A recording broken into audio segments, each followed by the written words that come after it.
एक बार फिर से आप सभी का स्वागत है मेरे प्यारे दोस्तों आपके अपने YouTube चैनल पर। मेरे प्यारे दोस्त, ये शिक्षा मनोविज्ञान के अंतर्गत बाल्य अवस्था का एक पार्ट है। इससे पहले शैशवावस्था के बारे में बता दिया गया था। शिक्षा मनोविज्ञान का क्षेत्र और शिक्षा मनोविज्ञान की परिभाषा और शिक्षा मनोविज्ञान के अर्थ के बारे में सारी क्लासें हो चुकी हैं। प्लेलिस्ट की लिंक जो है डिस्क्रिप्शन में दी हुई है, वहाँ से आप जाकर के और सारी क्लासों को देख सकते हैं। तो चलिए क्लास को स्टार्ट करते हैं। काफ़ी मज़ा आने वाला है, बस शुरू से लेकर के अंत तक आपको यहाँ पे बने रहना है।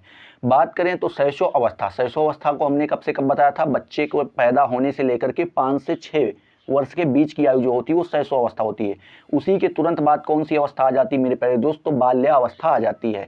कब? 5 से 6 साल के, मान लो एवरेजन 6 साल से मान लेते हैं, 6 साल से लेकर के और 12 वर्ष तक की क्या होती है? बाल्यावस्था होती है। मनोवैज्ञानिकों ने उस अवस्था को बालक का निर्माण काली काल कहा है।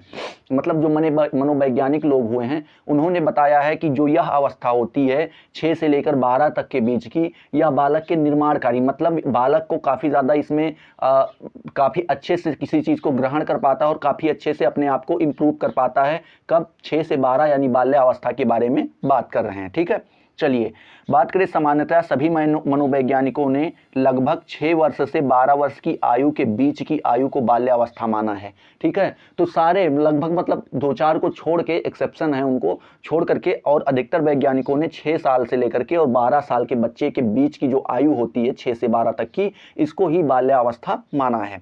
हर्लाक जी के शब्दों में अगर देखें तो उत्तर बाल्यावस्था 6 वर्ष की आयु से लेकर के यौनारंभ होने तक 11 और 12 वर्ष के बीच की है। मतलब जो ये हर्लॉक जी हैं ये कह रहे हैं उत्तर, मतलब जो शुरुआत की बाल्यावस्था है वो 6 वर्ष से स्टार्ट हो जाती है और लास्ट तक, मतलब 11 या 12 वर्षों तक वो, कब? 11 या 12 वर्षों तक वो बाल्यावस्था चलती है। ठीक है, चलिए। इस काल में बालक एवं बालिकाएं अलग अलग समूह बनाते हैं। मतलब जो ये बाल्यावस्था होती है इसमें बालक और बालिकाएं क्या अपना अलग अलग समूह बनाना स्टार्ट कर देते हैं। यहीं से जो है बालक और लड़के लड़कियों में मतभेद स्टार्ट हो जाता है। लड़के अपना ग्रुप अलग बनाते हैं, लड़कियां अपना एक अलग ग्रुप बनाती हैं। इसीलिए इस अवस्था को समूह की आयु भी कहा जाता है। ठीक है, इसी अवस्था को अगर आपसे प्रश्न पूछ ले कि समूह की आयु या गैंग एज किसे कहते हैं, तो मेरे प्यारे दोस्त बाल्यावस्था को ही गैंग एज या समूह आयु कहते हैं, समूह की आयु कहते हैं। ठीक है, कुछ लोगों ने इसे चुस्ती की आयु भी कहा है। ठीक है, कुछ विद्वान ऐसे हुए जिन्होंने इसे चुस्ती की आयु मतलब स्मार्ट एज कहा है। खेल कूद भाग दौड़ में लगे रहने के कारण, गंदा दिखाई पड़ने के कारण कुछ लोगों ने इसे गंदी आयु यानी डर्टी एज भी कहा है। चुस्ती की आयु क्यों कहा? क्योंकि बालक जब 6 साल से लेकर के 12 साल के बीच में होता है तो काफ़ी ज़्यादा का एक्टिव होता है। वो हर चीज़ को लेकर के काफ़ी ज़्यादा उत्तेजित रहता है, हर चीज़ की चेष्टा रखता है, जानने की कोशिश करता है। अगर उसको खिलौना दे दो तो शायद वो खिलौना खोल देता है, पूरा देखता है कैसे बना, कैसे चल रहा है। तो इसलिए इस एज को क्या चुस्ती की आयु भी कहा गया है। और बालक खेलते हैं इसमें काफ़ी ज़्यादा, एक दूसरे से झगड़ा करते हैं, बालू मिट्टी और कहीं भी उनको फ़र्क नहीं पड़ता कपड़ा गंदा हो रहा है, बस उनको खेल में मज़ा आना चाहिए। इसीलिए कुछ विद्वानों ने इसे डर्टी एज अर्थात गंदी आयु भी कहा है। ठीक है मेरे प्यारे दोस्तों, बात करें बाल्यावस्था में मानसिक विकास जो है वो किस प्रकार से होता है, तो उसके बारे में हम लोग यहाँ पे चर्चा करते हैं।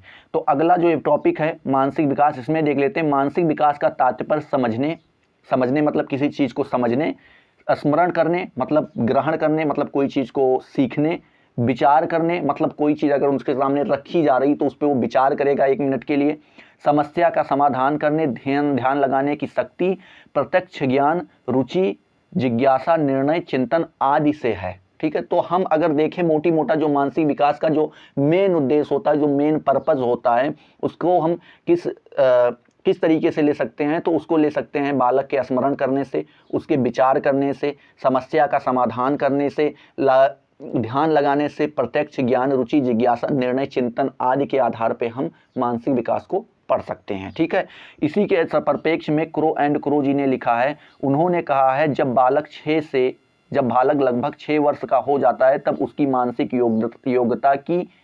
योग्यताओं का लगभग पूर्ण विकास हो जाता है। ये किसने कहा है? तो क्रो महोदय ने कहा है कि जब बालक 6 वर्ष का हो जाता है तो उसकी जो मानसिक योग्यता होती है, उसका जो विकास होता है वो लगभग क्या हो जाता है? पूर्ण हो जाता है। मतलब वो मानसिक योग्यता जो होती है वो शैशव अवस्था में ही पूर्ण हो जाती है। जैसे वो शैशव अवस्था से को क्रॉस करता है और क्या बाल्यावस्था में प्रवेश करता है, एंट्री करता है, वहाँ के उस समय तक क्या उसकी जो मानसिक विकास होता है, जो मानसिक योग्यताएं होती हैं, वो क्या हो जाती हैं, लगभग पूर्ण हो चुकी होती हैं। ठीक है।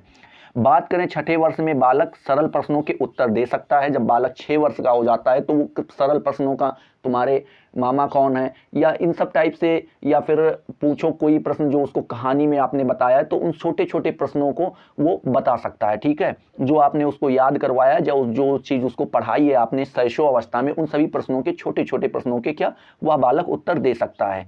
पुस्तकों में बने चित्रों के नाम बता सकता है। अभी आपने शैशव अवस्था में उसको चित्र दिखा के पढ़ाया, ए फॉर एप्पल। अब एप्पल का सेब को, जो जैसे एप्पल को देखेगा तैसे वो बता देगा, हाँ ये एप्पल है, ये मैंगो है, ये हाथी है, ये बैल है, ये सारी चीज़ें वो चित्र देखकर अब वो बता सकता है, या रियलिटी में भी देखे तो भी वो बता सकता है। ठीक है। बात करें 7वें वर्ष में, तो वस्तुओं में समानता और अंतर बता सकता है। तो जब वो बालक 7 वर्ष का हो जाता है तो वो वस्तुओं में समानता और अंतर उसको पता चल जाता है कि ये समोसा है, ये मिठाई है। तो इस तरीके से उसको इन सारी चीज़ों में क्या थोड़ा बहुत अंतर उन चीज़ों में उसको पता चलने लगता है। जब बालक 7 वर्ष का हो जाता है उसको पता चलने लगता है कि ये मेरी वस्तु है, ये मेरा खिलौना है, ये उसका खिलौना है। तो ये सारी अंतर जो है बालक वस्तुओं के बीच में देख सकता है। ठीक है। चलिए बात करें 5 से 6 अंक की संख्याओं को दोहरा लेता है। मतलब ये 7वें वर्ष में जब बालक जाता है तो एक तो वो क्या करता है, वस्तुओं में समानता और अंतर बता सकता है। दूसरा पॉइंट जो है 5 से 6 अंक वाली संख्या, जैसे मोबाइल नंबर को ले लो, वो 10 अंक का हो जाता है, लेकिन उससे छोटा जो 5 से 6 अंक की संख्या हो उसको वो दोहरा लेगा। कोई भी आप बोलो, जैसे बोल दिए 5990, तो वो इन सारी चीज़ों को वो बोल लेगा। ठीक है। चलिए 8वें वर्ष में वह छोटी कहानियों तथा कविताओं को याद कर सुना देता है। जब बालक 8 वर्ष का हो जाता है मेरे प्यारे दोस्त, तो वो छोटी छोटी कविताओं को, जैसे चंदा मामा आएंगे, इन सारी कविताओं या छोटी छोटी कहानियां जो आप उसको सुनाते होंगे, तो उन चीज़ों को क्या वो याद भी कर सकता है और उसे सुना सकता है 8 वर्ष की आयु तक। ठीक है। 9वें वर्ष में बालक रुपए गिन लेता है, दिन तारीख वर्ष आदि याद कर लेता है। ठीक है। तो यहाँ पे क्या, जो बालक जब 9 वर्ष का हो जाता है तो वो क्या रुपया गिनना सीख जाता है। मेरे पास 5 रुपए, मेरे पास 10 रुपए, मेरे पास 20 रुपए हैं, ज़्यादा बड़ी संख्या में नहीं, लेकिन फिर भी वो गिन लेता है। ठीक है। और उसके बाद वो तारीख भी याद रखता है, आज ये तारीख है, आज ये डे है, क्योंकि उसको डेली स्कूल जाना रहता है और संडे का इंतजार रहता है उसको। तो दिन भी बता सकता है, तारीख भी बता सकता है। तारीख क्यों बता सकता है, क्योंकि फरवरी में और दीपावली की छुट्टी, होली की छुट्टी, और जो सारी ईद की, बकरीद की, ये सारी जो छुट्टियां होती हैं, तो वो सारी उनको याद रहती है कि हाँ इनसे इनके बीच में छुट्टी मिलेगी तो हम ये अपना काम करेंगे, ये वाला खेल खेलेंगे। ठीक है। तो इस तरीके से हम ध्यान रख सकते हैं। जब बालक 11वें वर्ष की में शक्ति का विकास हो जाता है, जब बालक 11वें वर्ष में जाता है तो उसके शक्ति का भी क्या हो जाता है, विकास हो जाता है। ठीक है। बात करें 12वें वर्ष में बालक में तर्क और समस्या समाधान करने की शक्ति का विकास हो जाता है। जब बालक 12 साल का हो जाता है, 12 वर्ष का हो जाता है मेरे प्यारे दोस्त, तो वो क्या उसके अंदर तर्क करने की शक्ति और किसी भी समस्या का समाधान करने की शक्ति का क्या हो जाता है, विकास हो जाता है। जैसे बालक से अगर कोई चीज़ आप कहोगे तो वो उसका तर्क देगा आपको। मतलब अगर आप कह रहे हो कि वहाँ पे मत जाओ, गिर जाओगे, तो वो ये भी तर्क दे सकता है कि क्यों गिरेंगे, हम बच के चल सकते हैं। तो वो तर्क देने के लायक हो जाता है और अपनी समस्याओं का, छोटी मोटी समस्याओं का समाधान वो स्वयं ही कर लेता है। इस आयु में वह दूसरों को सलाह दे सकता है। हाँ, जब बालक 12 और 11 और 12 के बीच में या 12 वर्ष का हो जाता है तो वो दूसरों को सलाह भी दे सकता है। ठीक है। क्योंकि उसके अंदर बहुत सारी, अभी 12 साल का बच्चा छोटा तो रहा नहीं कि उसको रोना हर बात पे है, तो वो दूसरों को सलाह भी दे सकता है। ठीक है। चलिए बात करें बाल्यावस्था में सामाजिक विकास को देखें। बाल्यावस्था में बालक सामाजिक विकास को देखें मेरे प्यारे दोस्त, तो इसमें जो पहला पॉइंट दिया है, ये दिया है कि 6 वर्ष की आयु आते आते बालक विद्यालय में प्रवेश करता है, अतः उसे नए नए मित्र मिलते हैं, उसका सामाजिक दायरा बढ़ने लगता है।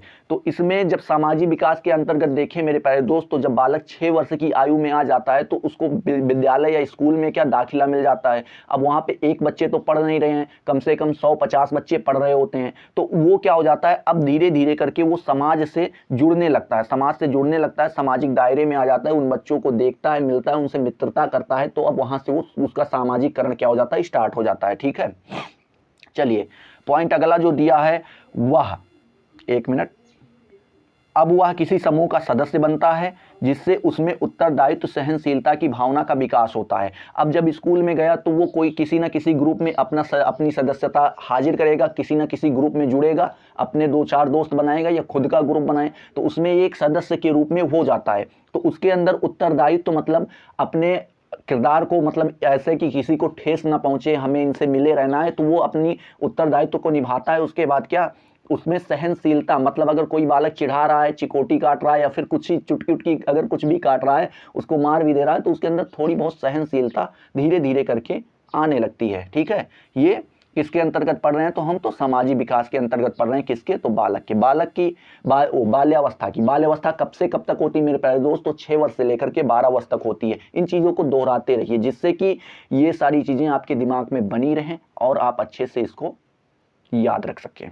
चलिए बात करें अगले पॉइंट में, तो इसमें देखें इस आयु में बालक बालिकाएं अपने अपने समूह अलग अलग बनाते हैं। मतलब जब बालक 6 वर्ष से ऊपर हो जाता है बाल्यावस्था में, तो ये अपने अपने अलग समूह बनाने लगते हैं, मतलब ये अपना अपना अलग समाज निर्माण करने लगते हैं।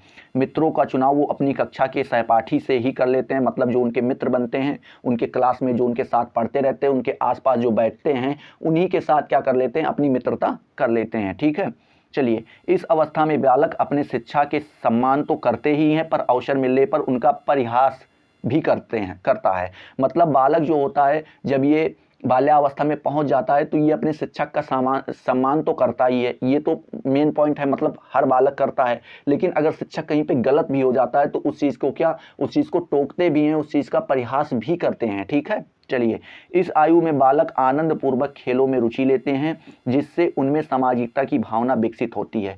जब बालक बाल्यावस्था में होता है मेरे प्यारे दोस्त, तो वो सभी प्रकार के खेलों में क्या लेते हैं, अच्छी खासी रुचि लेते हैं, और जब रुचि लेते हैं तो उनको और लोगों से जुड़ना होता है। अब जब जुड़ना होता है तो कहाँ पे, वहाँ पे उनकी सामाजिकता की भावना का क्या होता है, काफ़ी ज़्यादा विकास होता है। कैसे हमें बिहेव करना है, अपने दोस्तों के साथ कैसे रहना है, खेल के रूल्स को समझते हैं, हर चीज़ को वो देखते हैं, तो उसमें क्या उनकी सामाजिकता का विकास होता है। अगला पॉइंट, इस अवस्था में बालक में सामाजिक स्वीकृति एवं प्रशंसा पाने की तीव्र प्रवृत्ति दिखाई देती है। मतलब बालक जब इस अवस्था में बाल्यावस्था में होता है तो वो चाहता है कि हमें समाज में 4 आदमियों के बीच में बैठने को मिले, उसके बाद हम कोई अगर बात कर रहे हैं या कोई चीज़ कर रहे हैं तो हमें काफ़ी ज़्यादा क्या सम्मान मिले, प्रशंसा हो हमारी कि हाँ ये चीज़ अच्छे से ये कर ले रहा है इसी उम्र में।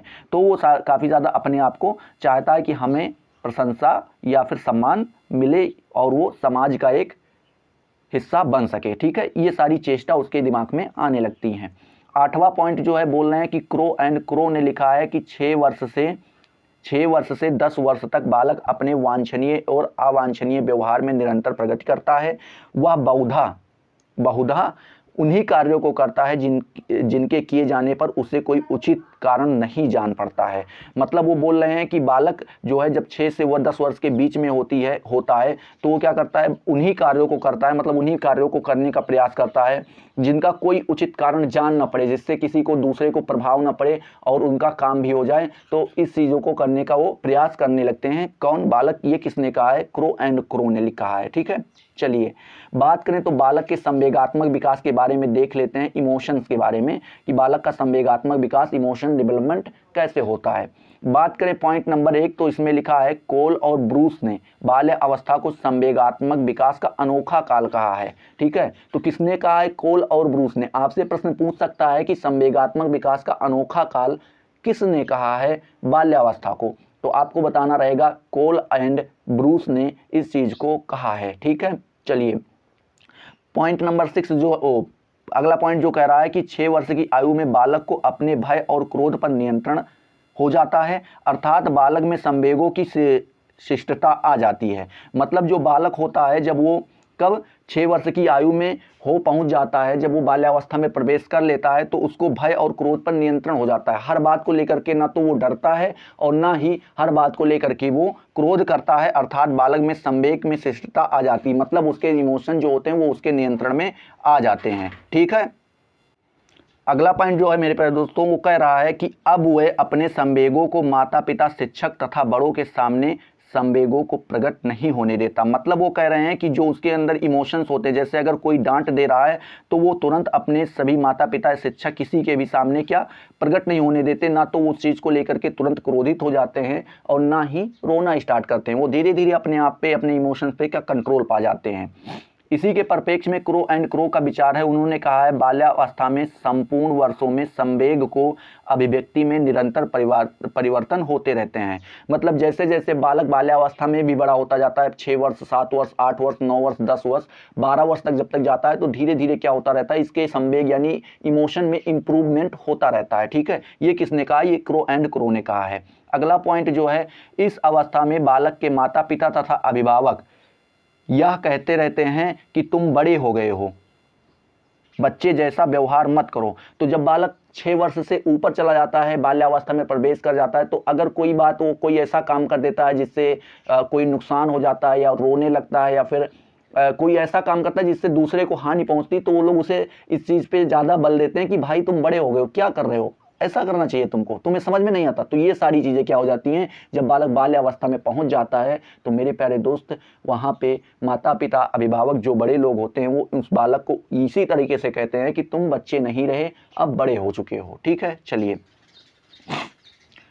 अगला जो है, अगला पॉइंट जो है वो बोल रहा है कि एलिस क्रो का मानना है कि बालक अपने दोषों के परिणाम को सोचकर चिंतित हो जाता है। बालक अगर कोई काम करता है, उससे अगर कोई चीज़ किसी को नुकसान पहुंचती या कोई चीज़ टूट जाती या कोई चीज़ खराब हो जाता है, तो उन चीज़ों को क्या वो सोचता है और चिंतित होने लगता है। कब से? बाल्यावस्था से ही। ठीक है, और अपने अधिक भाग्यशाली बालक से ईर्ष्या भी करता है। जो उससे अधिक भाग्यशाली जो बालक होते हैं, जिनके पास उनसे ज़्यादा खिलौने होते हैं, उनसे ज़्यादा सामान होते हैं, उनसे ज़्यादा अच्छे होते हैं, तो उनसे क्या इनके अंदर धीरे धीरे ईर्ष्या की भावना इनके अंदर पैदा होने लगती हैं।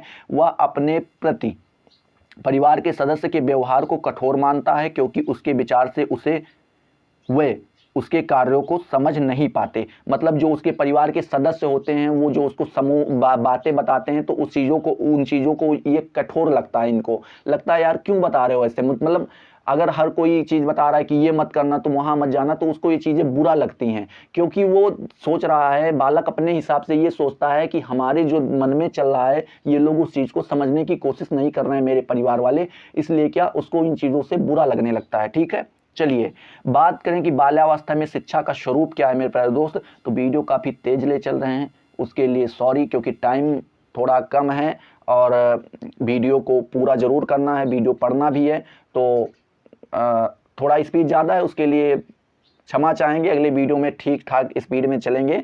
और अगर वीडियो मेरे प्यारे दोस्त पसंद आ रहा है तो फटाफट लाइक कर दो और उसके बाद अपने दोस्तों के साथ शेयर कर दो। ऐसे ही और वीडियोज़ देखने के लिए चैनल को सब्सक्राइब करो। ध्यान देना, शिक्षा मनोविज्ञान के बाद ही अब जल्दी ही कल से या परसों से बाल विकास की क्लास स्टार्ट होने वाली है, शाम को 7 बजे। ठीक है, चलिए बात करें बाल्यावस्था में जो शिक्षा का स्वरूप होता है वो किस प्रकार से होना चाहिए। तो देखें, शैक्षिक दृष्टि से बाल्यावस्था बालक के निर्माण की अवस्था है। अगर हम देखें शैक्षिक दृष्टि से, तो जो बालक की बाल्यावस्था होती है वो बालक के निर्माण की अवस्था होती है। इसमें बालक अपने आप को अच्छा इम्प्रूव कर पाता है। इसे चुस्ती की आयु भी कहा जाता है, जैसा कि आपने ऊपर भी अभी पढ़ लिया है। इस आयु में बालक की शिक्षा के स्वरूप को निर्धारित करते समय हमें कुछ बातों का ध्यान रखना आवश्यक होता है। ठीक है, तो शिक्षा का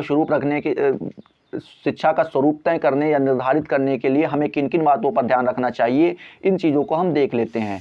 बात करें पॉइंट 1 की बात करें मेरे प्यारे दोस्तों, तो इसमें देखें, पहला जो है क्या है, शारीरिक विकास पर ध्यान देना। बालक के शारीरिक विकास पर ध्यान देना चाहिए, क्योंकि स्वस्थ शरीर से ही स्वस्थ मन का विकास होता है। इन चीज़ों को हमें ध्यान रखना चाहिए। इसके लिए उसको संतुलित भोजन और पौष्टिक भोजन क्या प्रोवाइड करवाना चाहिए, जिससे बालक की अगर शारीरिक विकास अच्छा रहेगा, अगर वो हिष्ट पुष्ट रहेगा, उसके शरीर में कोई किसी प्रकार की कमी नहीं रहेगी, तो उसका मानसिक विकास जो भी होता है वो भी उतने अच्छे से ही, उतनी तीव्र गति से ही क्या विकास करेगा। ठीक है, चलिए भाषा के विकास हेतु कहानी, पत्रिकाएं, वाद विवाद, सामाजिक कविता पाठ और उसके बाद कहानी प्रतियोगिता पर ध्यान देना चाहिए। बालक का जो भाषा विकास होता है उसको भी विकसित करना चाहिए, और उसके लिए हमें क्या करना चाहिए, बालक के पाठ्य पुस्तक में या बालक के सामने कहानियों को रखना चाहिए। पत्र पत्रिकाएं पढ़ने पर उनके जोर देना चाहिए। वाद विवाद में उनको उतारना चाहिए। जैसे 4-5 बच्चे कहीं पे किसी चीज़ को किसी मुद्दे को छेड़ने के